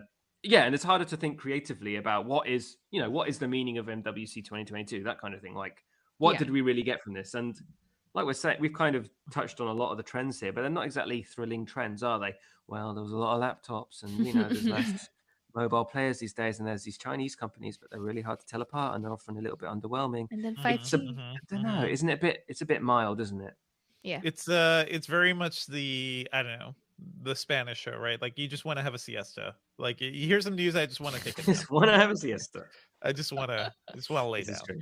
I Yeah. mean, look, I do some of my best writing when I'm jet lagged and it's 12 a.m. and I still haven't gone to sleep because I'm Do writing you? 7 hands on. Which is a chilling indictment of how your standard Yeah. writing is. Anyhow, we will for all of this coverage, for all the details of everything we've talked about, you can always go to Engadget.com to check out our articles. We were able to cover the show remotely, I think, pretty comprehensively. Yeah, so hopefully we get to do it again next year. Is that a good segment end, Ben? Sure. Yeah, I mean, whatever. I feel like we get I mean, not hopefully we get to do it. Yeah. Yeah. I will say I think we should just keep moving because Yes, that let's. took a long time. Yeah. That Are was you a joining us, Matt? chunkster. Yeah. Yes, he is. Okay, cool. Okay, we don't have Chonky boy. live chat, folks. Yeah. We don't have time to do a Q&A right now, but we will do our best to get to you in a Yep. little bit. We see your questions, so keep them coming. Keep 'em We're going to coming. move on to other news. So, Dev, do you want to start because I've talked a lot, or Yeah, I could throw let to me just or pull up something? this over news. Yeah. I will kick off the segment. Let's move on to some other news because I want to get away from Mobile World Congress so quickly. Apple announced that they're hosting their next hardware event on March 8th, which is Yes. very soon. I'm sure you're very excited about that, Sherlyn, right? I guess my favorite thing about this was that we all kind of the rumor industry wide was that March 8th was the date, right? And so Yeah. as is typical Apple fashion, everyone was expecting invites to come out on March 1st, a full week before, at about 12 p.m. or 1 p.m. Eastern. And March 1st came at 12 p.m. A bunch of invites started popping up on Twitter. And they were fake as shit. They were like, Oh, it was like at first Yeah. when it was dropped in our Slack, because I'm like at the ready. I'm like ready to go the second the real invite drops in my inbox. But then like we started seeing these on Twitter and people were pinging me going like, hey, you know, this is up. I was like, okay, sure. I'll look at my inbox, and like just nothing came from Apple. I was like, that's not like Apple. So finally it turns out they were faked. And some people were smart enough to know. Thankfully, I don't think any legitimate organizations actually picked those up as the actual invites. The question is, though, from me to you, the audience, and Matt and Dev, the invites themselves had pretty much the correct info, right? Like other than the wrong catchphrase, they had the right timing, they had the right date, and the right URL, I guess, to view the stream. So I don't know what's like. Can you call that fake news? I don't know. It's a very tricky maybe, question, but maybe it was an early thing. Maybe it was a leaker, like just trying to refashion the news. I'm more interested in the catchphrase here, which is peak performance. PEEK. Can't believe they made such a typo. How embarrassing! Dare they? Wonder what that How dare means. they? Look at this image of an Apple logo of multiple layers. Like I do wonder, like if we will see something, maybe something in where we're expecting new iPhone SE and maybe an iPad Air, right? Like maybe some that's new stuff. Yeah. That's definitely those are definitely the devices that are most due for updates, right? Like the iPhone SE last one was like in 2020. New iPad Air is sort of something that people have been on the lookout for, and then potentially some Macs maybe. I wonder what PEEK performance what could it mean? Be alluding to, and it probably makes like me think of like Face ID is a really powerful sensor, and one thing a lot of laptops are doing now are they're doing like security based on your looking and your gaze. So if you had an iPad next to you, right, and it was on standby or something, if you turn to it and could see your notifications, that could be kind of cool, like automatically. But that's not bad. My suspicion, which is much more boring, is the idea that we could just get a peek at the M2 chips for Macs. In that they revealed M1 without revealing hardware. When the first kind of Apple Silicon appeared, it was very much like, this is what we're working on, but we're not telling you what it's in just yet. I mean, we'll probably get both, to be honest. Like they will have to basically, because we've seen the new Intel chips, we've seen the new AMD chips, and they look killer. Like the performance is really good. I just reviewed the Asus G14, and it's fast. So I think Apple has to be like, hey guys, just sit tight. What we got this year is even better. I've got another hot take. I've got another hot take on it. You have to peek at the cable that comes with your new iPhone because, plot twist, it's USB-C. So, oh my gosh, that would be so fun. I do think though, I was leaning towards Apple Silicon being the peak performance illusion. Yeah. I'm starting to think probably also iPhone SE 5G. I mean, sure, it has to be. It has to be. At It this has point, to. It has to be. But like, if that's all it is, you know what I mean? Like, if it's not Apple Silicon and just like the 5G thing, like when they did high speed one time, they're like high speed. That was all about 5G, which was more significant back then. But this time around, it's like if that's all they do for performance, not interesting. Yeah. I want to throw in one quick thing here, which there was a rumor going around based on a Bloomberg report that Apple's working on a 20-inch folding iPad. We didn't report that story because the date was like till 2026, but we've talked so much about folding things. We've talked about phones that bend this way and that way. And that way. And that way. And that way. But a 20-inch iPad that kind of folds closed or could be used like a laptop sounds reminiscent of the Asus folding tablet we just saw, the 17-incher. So hey, we're aware of that news. I would not be surprised if Apple's working on that because that seems like where tablets are going. So I'm excited about that. Sherlyn, you also had like a women's health study you want to mention? Yes. Apple also released this week some more results from its ongoing women's health study. This time around, the results focused on PCOS or polycystic ovarian or ovary syndrome. And I mean, not typically the sort of news that Engadget covers like directly like this because it's, health study results aren't really in our wheelhouse. But the thing is that like this is an Apple health study they teamed up with Harvard, and participants had opted in through the Apple Research app on the phones, on their iPhones. And, the data is gleaned through women like filling out questionnaires and surveys on their cycles or their medical histories. And so some of the findings, are about the regularity of your cycles and how that relates to, PCOS diagnoses. They found that like people who were diagnosed with PCOS tended to have more irregular periods, and then some of the other associated health conditions with PCOS. So if you want to, if I think it can be helpful aids for people who don't know that they might have PCOS to see something like this, and to realize that what they might be experiencing could be symptoms of PCOS, and therefore have a conversation with their doctors. I think that's like important for people to know. But B, it's another thing is that like there's not a lot of studies in the world that just focus on this topic. There's not a lot of studies looking at menstrual health or women's health, reproductive health. So this is nice to see. And if you want more details, you can check out our article in Engadget or go to Apple's website on this. Very cool. So to wrap, the Apple event is March 8th, 1 p.m. Eastern, as usual for them. What can people look forward to? For a post show? We will have what are you doing? A post show, indeed. We don't know. We will be on the Engadget YouTube channel as soon as Apple is over. So just come right over here once you're done watching the Apple one. Just have it open in the tab. Come on, come on over. We have popcorn. We have delicious treats, for ourselves. You can watch us eat. So there you go. Come March 8th at about, I want to say 2 p.m. Eastern, but cannot be really sure. Don't know when Apple's going to end yet. So there we go. That'll be fun. Gotcha. That'd be fun. And you want to call out, because I know you're doing a lot of accessibility reporting, Sherlyn. Like you want to call out a new announcement around that? Yes.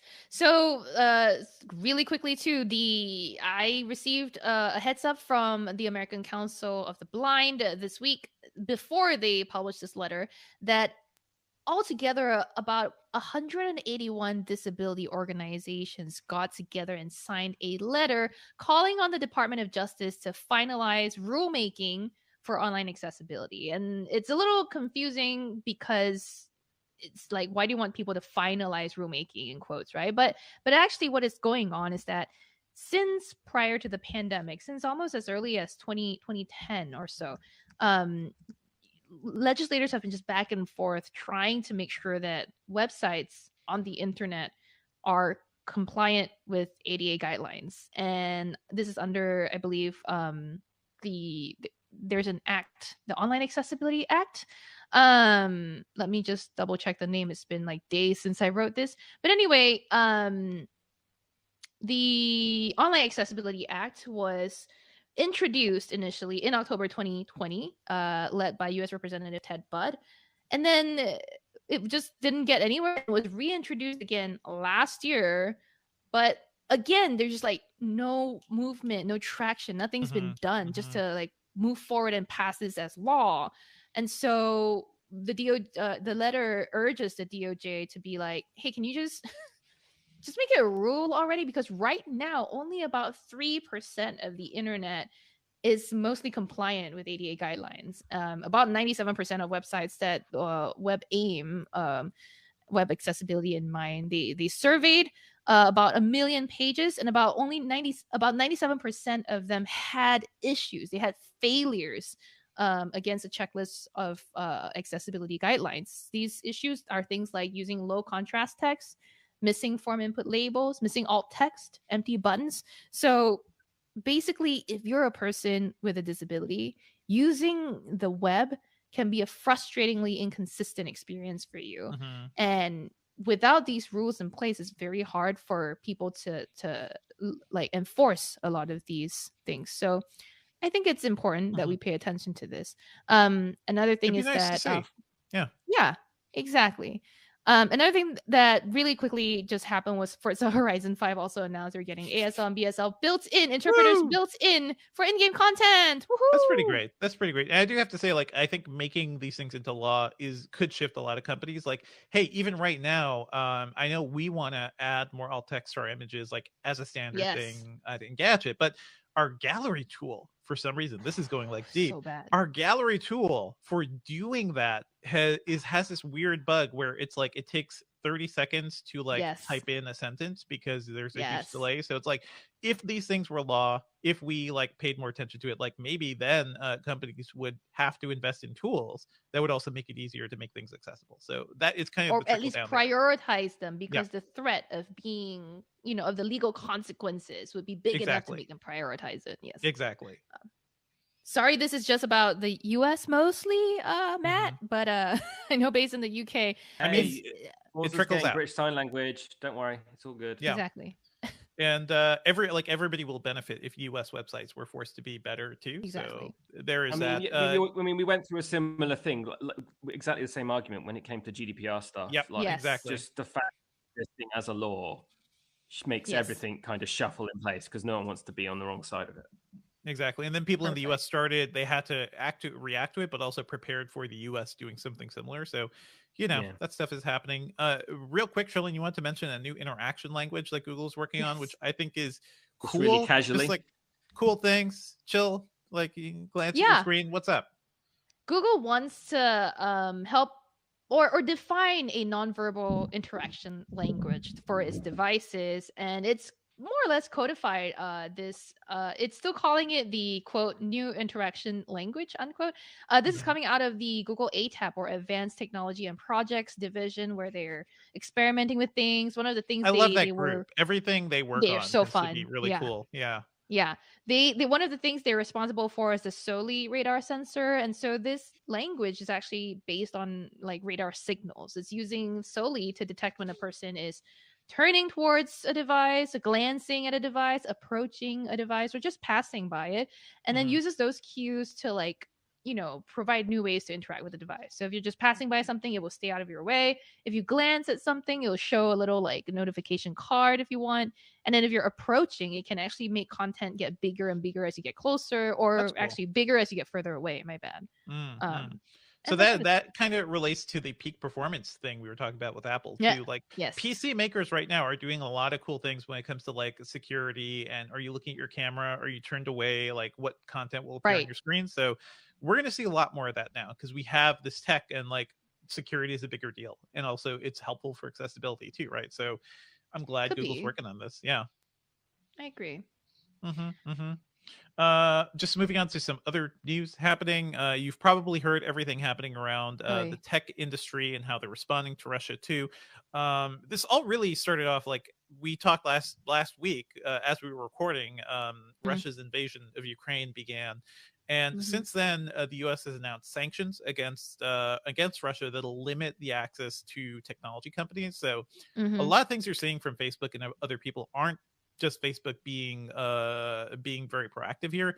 They're responding to limitations set in place by the U.S. government. So, the Facebook said that they're going to be demoting Russian state media, and also blocking Russian state media from running ads. And we're seeing a lot of that happening throughout. Companies are saying they're going to not sell products. I believe Apple has said that too, in Russia anymore. So we're really waiting to see like what all of this will lead to, because it is one of those things, right? So my one question is like, how will this affect Russian consumers who are not part of the whole, right? They're not the ones making war. I hope it's not going to be too harsh for them, but we're also seeing like what's happening here is economic sanctions are also tanking the Russian economy. So this stuff is going to have like far-reaching implications, more than we can discuss here, but I'd love to devote a future episode to diving into that and the idea of justice and everything around it. But yeah, that is happening. And also President Biden's State of the Union also happened this week. Happened this week. And one thing he mentioned is a move towards pushing against ad targeting towards kids, which I did not expect to see, but good thing, because it's the ad industry has been disgusting for a while. That is why, like, that is the thing that has powered Google and certainly Facebook and Instagram and basically the entire modern web. Ad targeting is kind of the name of the game. We are seeing more and more companies push back from it, like Apple's options to tell apps and things not to track you and not to data collect on you. It is nice to see the president at least like highlighting these types of things. And another thing, I think bit of fun news, smart mosquito repellent system from Thermacell. Oh my goodness. Okay. I was so intrigued by this because I hate bugs. B, I've seen so many types of devices that purport to do this, that are like, oh, plug me into a wall and I'll scare away mice, or I'll scare away bugs. And few of them actually ever work. So I was very intrigued by whether this would. I mean, you seemed interested in it too, right, Dev? As somebody who lives in Georgia, I don't know if you've been down here during the summer, Trillian, but the air is 90% mosquitoes. It's all humidity. It's all bugs. It's all mosquitoes. Honestly, it's not mosquitoes that really get me. It is chiggers. I don't know if you guys have heard of these. They're like little red like mite things, but you don't see them. But you walk through bloodsuckers. Yeah, they're probably like bloodsuckers, but you walk through like grass and you come out with like red welts all over your legs. It is not fun. I'm Googling them now, and I am not coming to visit you. They're not great. So you have to like basically, it's a requirement down here for everybody to like spread insecticide for you to like enjoy your yard during the summer. We haven't really done as much of that. I've done like light insecticide to avoid mosquitoes. Thermacell is a company that has been producing smart mosquito repellent devices for a while, and it's not using like freaking magic radio waves or something. AI targeting. It's not doing it. I have a little thing. I charge it over USB-C. It has a little cartridge which slow burns this like it's like a slight mist. So like a gas. Okay. Almost, but similar to like what people use citronella for. And citronella, by the way, doesn't actually work. I think there have been a lot of studies around that stuff, so it doesn't help. But the Thermacell stuff does. This looks like a large system to spread out bigger cartridges basically throughout your yard. You have to get installed. It has to be wired, so you can't just like stick them down there. But it looks like they're look pretty substantial. They look I don't know. They're like they look it's like serious, and they have to get power. Utility would install. Exactly. So they have to get power, and that's the hard thing. But it looks like you don't have to pick them up at the end of the year. It looks like they say the cartridges, like all the devices need cartridges, and they can like keep your entire yard free of mosquitoes for like a year before you need to replace them. So if I had and you can also set, it's a smart device, so you can set it up. So if you had $800 for a 4-pack, for a 4-pack, or plus extra, because I've learned everything costs extra to install. You need more money to like pay the people to install it. If I had that money and I was like, okay, I just don't want to deal with mosquitoes. If you have a Thermacell already, Devindra, just double check. Does the repellent just repels, right? It doesn't kill. It just repels. It doesn't kill. So that's also nice. Because I thought it'd be ironic if the name was Live and it's literally just slaughtering all the insects. It pushes them to your neighbor's yards, which is great. It's great if you don't like your neighbors, so all the bugs go there. Oh yeah, of course they've got to go somewhere, right? Yeah, perfect. Exactly. So, hey, I think this thing's really useful. It's very expensive, but I think for certain people, and honestly, as things heat up across the world and across America too, you're going to be seeing bugs everywhere, more bugs. So things like this will be really useful. Mosquitoes carry disease too. They do. In Singapore, It's really we got bad. dengue fever. But all that I will stuff. link you to this Trillin and Thermacell's devices if you search like Wirecutter and everything. Like it's a little like pocket thing. Take it with you, hit a button, and it like gives you a bubble zone of mosquito freeness. So you could bring it to the park and like have a decent day in the park. And that sort of thing I really like. I'm intrigued by this. I believe Billy Steele has already gotten a review unit over in Engadget, so we'll be looking out for his coverage soon. Cool. Why don't you introduce working on what? Let's plow right through. Okay. Yep. Okay. So while Billy is reviewing that, what are you doing, Devendra? I am currently tearing apart. What do I do? I don't know. I'm currently tearing apart Intel's NUC 12 Extreme Kit. I was actually trying to review it earlier this week, and then I opened it up, and it turns out they just sent me a kit. Like they just sent me the bare bones kit, and what that means is there's no RAM, no SSD, no video card, or anything. That's how you buy it. So I'm getting like the actual experience. But typically, when we review these things, Intel's just like, hey guy, we're just gonna put it all in there. Full spec, just benchmark it. Arrives at your doorstep, so I did not get the full spec NUC, so it's just taking me a little longer and like bloody thumbs to like get into it. But I think I have it up and running now. So looking forward to like writing that up for probably Monday. The Asus Zephyrus G14 review went up. I'll be working on a bunch of stuff basically, and I'll be planning to take paternity leave in April, so trying to get everything done before all that. All the things. Go Matt, what are you working on? What am I working on? So not to be too disgusting, but I'm working on a guide on how to clean your wireless earbuds, which is obviously the sexiest story, and I know you all wanted to write it. Yeah, it's so important in this day and age. So that's just wrapped up. That's in edits, and that will be running a little bit later this year. I literally have no idea when, so that's what I can't really say. Apart from that, I've got a bunch of things in the hopper. Actually, I've been recently inundated with, I've requested them, a bunch of fitness tech gadgets, both things for fitness and working out and things for fitness recovery. Me and Sherlyn have a lot of chats actually about the massage therapy guns and the kind of peripherals you can get from them, different kind of percussive. Yes. I've got a percussive therapy ball, which is amazing. Oh, I need one of those. My chiropractor. Yeah, it's really good. But I've also got Therabody, which is a company that owns Theragun. They also do these kind of pneumatic inflatable pressure pants that you like I don't know, blow up trousers that you put on. Are these the new hammer pants? What?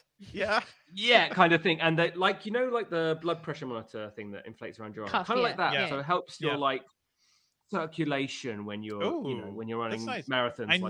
I know people who could use that. Yeah, that's cool. Yeah, so I've got a lot of other things that I don't want to reveal. All everything. I feel like we're working on the same things. Well, we need to talk about this because we have the same ideas. No, I mean, unfortunately, I don't have the time in the immediate future to do that sort of coverage because after all the MWC stuff has died down, I'm diving right into Apple preparation. I mean, whatever Apple announces next week, I will have to probably test at some point. And I have something in the works that, again, is also a secret, but it's so intriguing. I can't wait to tell you all about it. You'll see it next week for sure. So secrets, but fun secrets, in addition to Apple. All right. You want to do, are we doing a round? I think you can do picks. Sure. Oh, right. Around Engadget, maybe. Let's do it. Yeah. Okay. I can do around Engadget. Okay. Elsewhere on Engadget, our team is also hard at work. We've got Sam Rutherford's review of the Galaxy Tab S8 Plus that went live this week. I think a lot of people were very hyped for this. Yeah. The only Android tablet worth buying, apparently. Like the only premium one.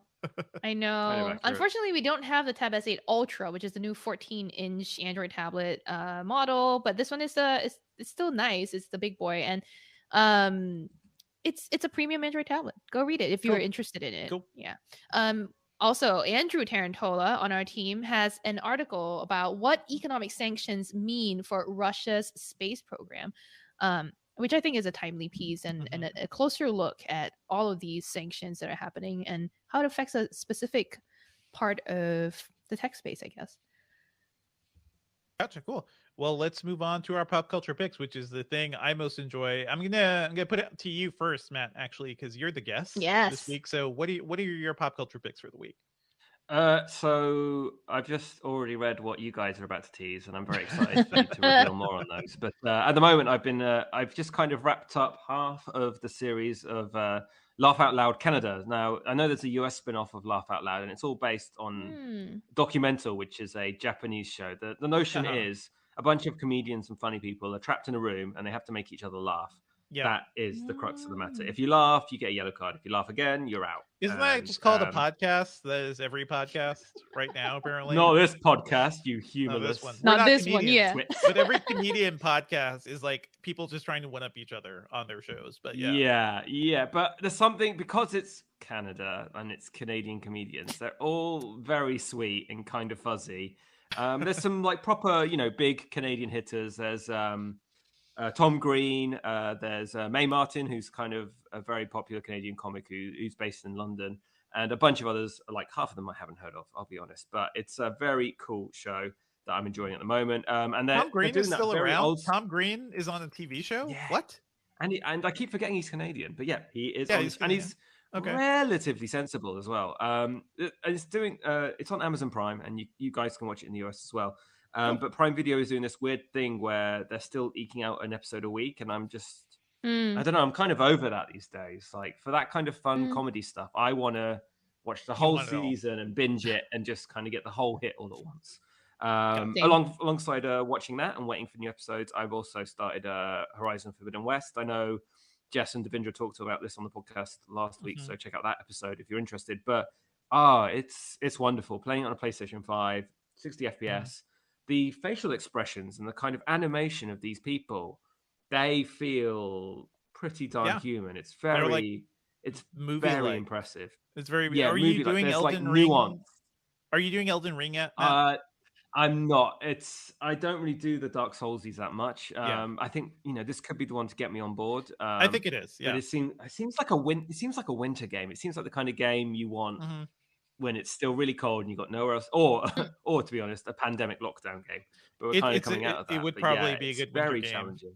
But I think just like when Breath of the Wild came out, that was when the first Horizon came out. I'm like, you're giving me two open world games, and like one I think is a lot more compelling and different and interesting, and then the other is like the big budget Sony game. So I played like an hour of Horizon. I'm looking forward to getting back to it, but right now it's like Elden Ring is like where I want to be. Yeah. I mean, I think the curse of these Horizon games is for the original and is true. This one is that it does a lot of stuff you've seen in other games, and it does it well, but you're still left waiting. You want the kind of uniqueness. You want some kind of like a little bit more originality. Something more. I think I also something more. I hate controlling Aloy, and playing this game reminds me of like she's slow. Everything takes a while to move and jump and climb, but I'm looking forward to getting back into it. Let's move on to Sherlyn. What are your secret pop culture picks? I'll start with the not secret one. When Matt said that you were tired of waiting every week for a new episode, something that I've been tired of waiting every week for a new episode, but I'm dying to watch every week is Severance. I know that I don't know if Dev, you've mentioned on the show specifically before, but we've talked about that it was coming, and I'm working on like getting some interviews around that, hopefully. But yeah, what do you think? I mean, I've been intrigued by the premise ever since I heard about it. And the first two episodes that I've seen so far, gosh, they're so wow. I love a show that drags me in, that like just pulls me into the premise, into the world. Adam Scott does a great job here with like his character. The premise, I think, is no spoiler to say the premise is basically people who have decided to opt for a procedure that will separate their work memory from their personal life memories. Yeah. So, but I didn't expect when I went into it, I didn't expect some of the consequences that would mean for their selves at work. Yeah, it's really like it's very meaningful, right? Like if you don't have any memory of what happens in work, you're essentially two selves, right? And you have your your outie self, as they call it, who's out in the real world, and your work self. And the work self just never leaves. You're just always there. And I'm sure like you're constantly at the office. Sherlyn and I are probably like of a similar overworking mind. How did that hit you? Like, because if you did that right now, Sherlyn, you basically would barely have an outie like time. I would not. I would never opt for a procedure like this. I think work is a bit too significant a part of my life at the moment. I think my outie might be that's depressed. the point. At the moment. Yeah. Matt, stop calling me out. No, I definitely thought it was. I didn't. And then when I did realize, I was like, oh, they don't get breaks. Like they truly.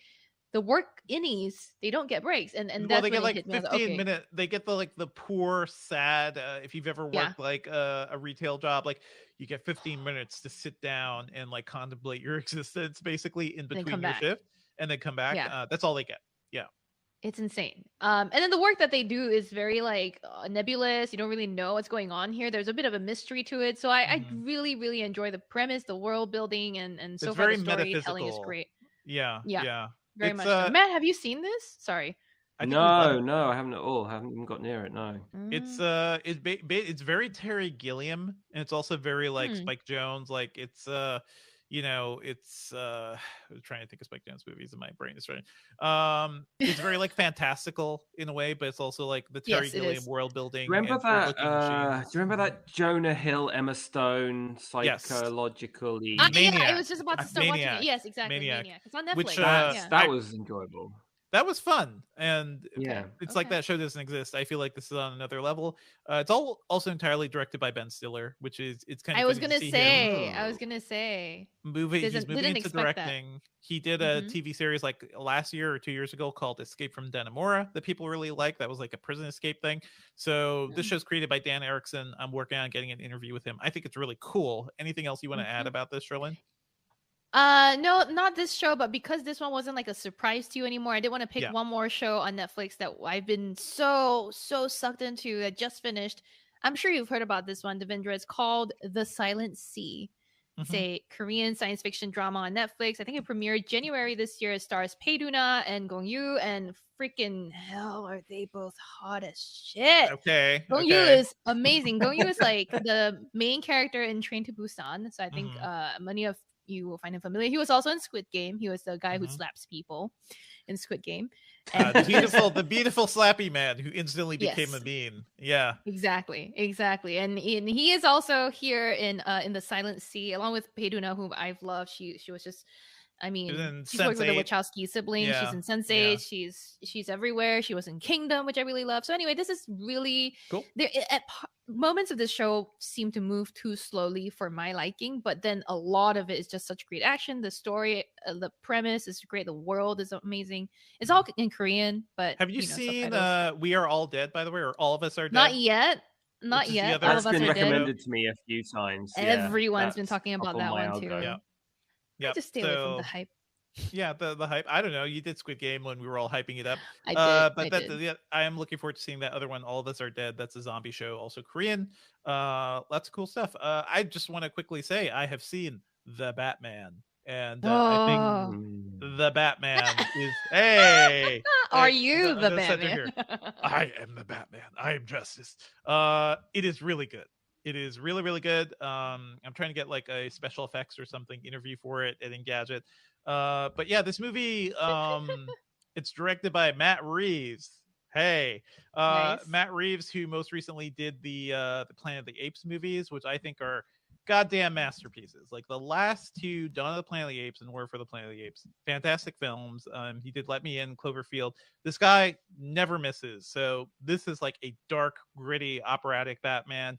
I think even more stylish than the Christopher Nolan movies, which I generally like. I love Batman Begins. I love The Dark Knight. Dark Knight Rises not as much, but those always felt like, okay, let's do Batman in like modern urban like crime thriller. You know, let's do Batman as a Michael Mann movie. This one is doing Batman as basically like gothic. Everything's dark. Everything's wet. Opera and operatic themes kind of are a big part of it. And I think aesthetically it's cool as hell. Robert Pattinson makes a better Batman than freaking Ben Affleck. We're just gonna forget about that whole thing.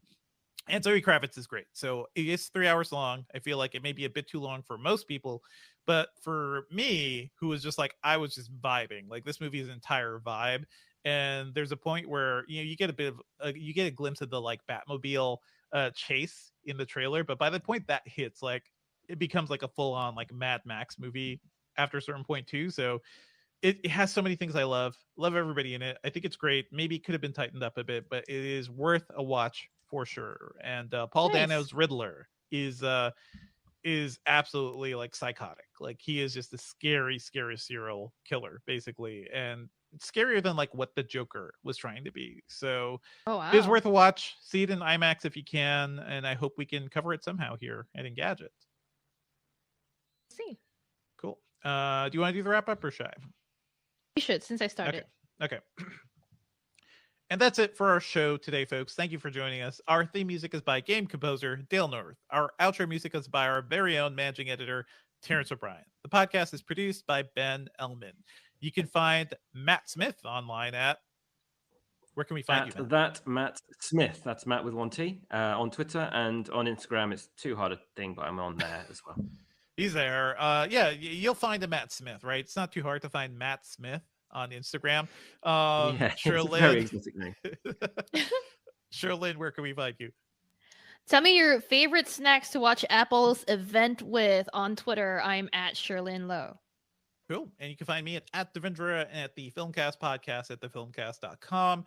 And yeah, we're going to have a Batman review up, and we just reviewed the latest Scream movie. Sherlyn, I feel like that is very much your jam. I don't know if you're into the Scream movies, but yeah, new Scream is real good.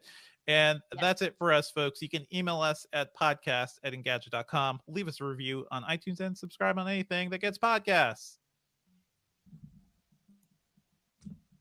Okay, right. we're we clear. Now have 10-ish minutes to talk to little chat. 10-ish. Can I stop my recording? You could, yeah, you could go for it. Yeah. We're not going to be using any of this. When does Sean Connery show up at Wimbledon? 10-ish. What? 10-ish. Hey, you've got to nail the delivery. Come on, Ben. Come on, Ben. 10-ish. Would like to quickly shout out to our live captioner. Just thanks for your patience as the more people we have on this show, the I think tougher also it is to do a live caption. So thank you for your effort. But quick look at the live chat. Ben, were there any questions that you wanted us to get to?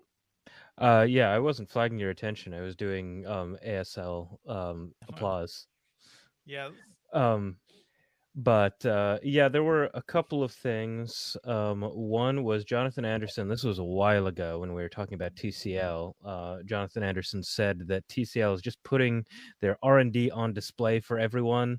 You know, It's kind of fun, but like, you know, what if they made a TV that rolls out to be like a nice 120-inch TV? Sign me up, sure. Like, which LG is sort of already doing, but yeah, LG I think showed that off. That they're doing, but not that big. And, and okay, no, I knew that they were doing rollout. I didn't think that they were doing 120-inch TV. It was like 85 inches at this point. I think it's gotten bigger. Yeah. Okay, so it's actually not that far away from getting to that point then. Mm-hmm. But if you're getting to that point, just get a projector, folks. Like if you want a 120-inch screen, projectors, it's the hard part is finding space, but the tech is actually pretty easy to set up. Then there were a couple of people talking about Matt when he mentioned how even wireless chargers need a fan. If anything that has a motor has a point of failure. Yep. Anything that moves can fail. So yeah. I've been failing every day for 37 years. I'm catching up on everyone's comments on the foldable concept section, and y'all are completely right. Exactly. Like, why? Why do we need... Why? Jonathan Anderson was like, the TCL Breakpoint. Yeah, that might be a better name for the Ultraflex. We got Matt in the car. Let's squish him. Yes. Which way? This way. Double chin. Sorry. There was a little bit of time a while ago when we were kind of diverting, the chat was diverting from the actual conversation. I think it was when Dev was talking about like college tech circa 2000. like 2001, and I said something about the Mac with a handle, which was the clamshell iBook from forever ago. Yeah, and then myself and Chris Angelo Perez and dude named Charlie for a little bit, we were talking about the era of colorful, slightly transparent technology. Because I think that was a really cool design era. It hasn't left us. It's still around. I threw a link into the Forza Horizon 5 special controller for Xbox, so that thing has a clear like orange. Yeah, the last couple of years actually, there's been a nice little return. Like if you think of Nothing, the company that the OnePlus founder made, the Nothing earbuds, and I've got nearly all my controllers, including some custom Switch controllers I did myself. Are in translucent casing. Oh, nice! So you opened up the Joy-Con and you put it into and I broke the left one the first time, but managed to fix it. So it's all fine. But yeah, a bit of hot panic. That's cool. That's cool. I mean, that was a good range. Also, I saw somebody did. They turned one of those old iBooks into an iPad case, which makes me think, oh, that is that's cool. That is interesting. So, because then make that the keyboard. You can't really remove the iPad, but I imagine if Apple could have sold something like that, just give me an all-in-one like thing. I just slip it in. It's a case I could carry around the iPad, and it protects the iPad. It gives me a keyboard. I would love that. Yeah. I don't know if you have more questions, Ben. I wanted to quickly highlight. Brant Mitchell said. Yeah, Brent Mitchell said, "Bring back swapping batteries." Yes, that's one thing that should come back. I like absolutely. Yeah, a whole bunch of people said, "I'm Batman." I know it's okay. We can't do that. Yeah. Hey, shout out to our video team, Julio Barrientos, today with the superimposition with the green screens. I don't know what's going on, but you are on fire, sir. Good job. Doing it. But we cannot have removable batteries for most things anymore, unfortunately. Like for phones, like the reason you can't do it is because there's no space. There's no space. Like everything has to be so tightly configured unless you want like a super thick 1/2-inch phone again, or like something like back in the old Nokia days. Please then give it to me. Maybe, sure, but those can't power like smart, like the actual touchscreens and everything. So if they made the phones thicker, sure. Yeah, I was wondering if it was a capacity issue, but a size issue. This seemed more like it's size. Like it is like in the way all the hardware components are put in. And same thing for laptops. Like you can't just easily make a removable one, unfortunately. Like because everything is getting so thin. And to have a battery that you remove means like that's all the other components have to be elsewhere. And like maybe eventually, like maybe when we're all running like mobile chips and stuff, like maybe they can make it work again. Yeah. Yeah, as opposed to having fast charge be the answer to everything, apparently. But fast charge, because either way, like if you're swapping a battery, you got to shut down. You know, do you guys remember having to shut down so you could swap a battery? Yeah, nope, with no power in the thing, it definitely dies. Is that more or less convenient than than just plugging something in or charging? That's I think in some cases that is more convenient. Yeah. A lot of people were for like cameras, sentimental over LG not being at MWC. Ron Barboza, dude named Charlie, were both like, oh, RIP or adios LG. And then Brent Mitchell says they're waiting for Infinity G, which I feel like that is a 6G, 5G comment rather than an LG comment, but somehow all tied in together. But yeah, there you go. Oh, Brian O is here. Hello to Brian O. Hello, Brian O. Part of a very tight group of friends. We are, what is it, like 10 minutes out from when we really have to drop off. So I just wanted to make sure we have, we want to answer the questions. I think somebody, I can't remember who asked if the procedure from Severance really existed, would we opt to do it? I said no already. It is. Steph? It is obviously bad. Like we from what I've seen, I don't know like what are they paying these people well to do this or something, but literally it evokes so many existential questions where it's like, why? First of all, you could also never get it reversed. Your company kind of owns that part of you, and I think this shows a statement on how much we give to our employers, how much of ourselves we give up, and it's one of those things. I would never do it because it's also not appreciate. Yeah, it's also not like they treat the workers really well anyway. Right, you know what I mean? Right. It's like, Matt, it's such kind of like a beige corporate office. Yeah, it is. the with ultimate like cubicles and cubicles, stuff, yeah. and Endless hallways, no windows, you know, that sort of thing. Matt, would you get the procedure? I haven't seen the separate show. your- Should I just To stay here? separate what your work procedure are we memories? talking about? But like Yeah. separating Yeah, your well, yeah, work what memory procedure are from you your talking personal about? life memory, would you do it? Maybe. Maybe. That's a good answer. Maybe. After this podcast, yes.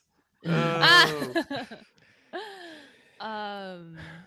Buddy305 Love also commented that like you loved the Silent Sea but hated the ending, which I agree. I was pretty upset about the ending too.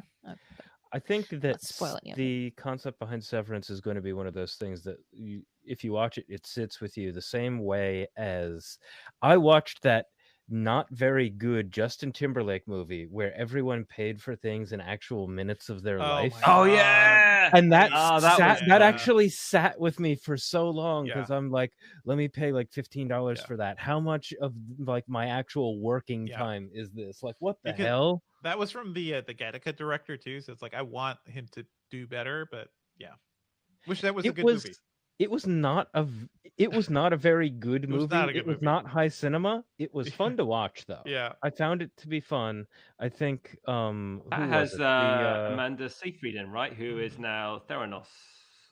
Yes. Yes. In the She is Theranos now. Also, series. Pete Campbell from Mad Men, and who is it? I think the Schnozberries guy from Super Troopers, who may or may not still be married to Christina Hendricks.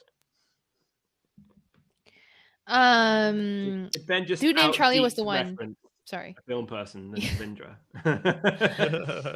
Dang. I just wanted to like correctly attribute the question about the severance procedure to Dude named Charlie, who was the one who brought it up in our chat. And also hello to the people who are saying hi right now. Stephen, whose name has Airbus hamsters in it. So wow. Excellent. Sure. Okay. New favorite name. Airbus seriously. hamsters. Muskandak, I guess. Muskandak Airbus hamsters. I love that. I don't understand it, but I love it. English and French channel for language learning. Hi guys. Hey. Bonjour. Is it bonjour? Yes, bonjour. Bonjour. Yes. Bonjour. Oh, buongiorno is Italian. I was like, I was confused. And I think we've reached near the end point. No more pressing questions that I know of, right? Yeah, I think we're just about done. So thank you to Matt for being here.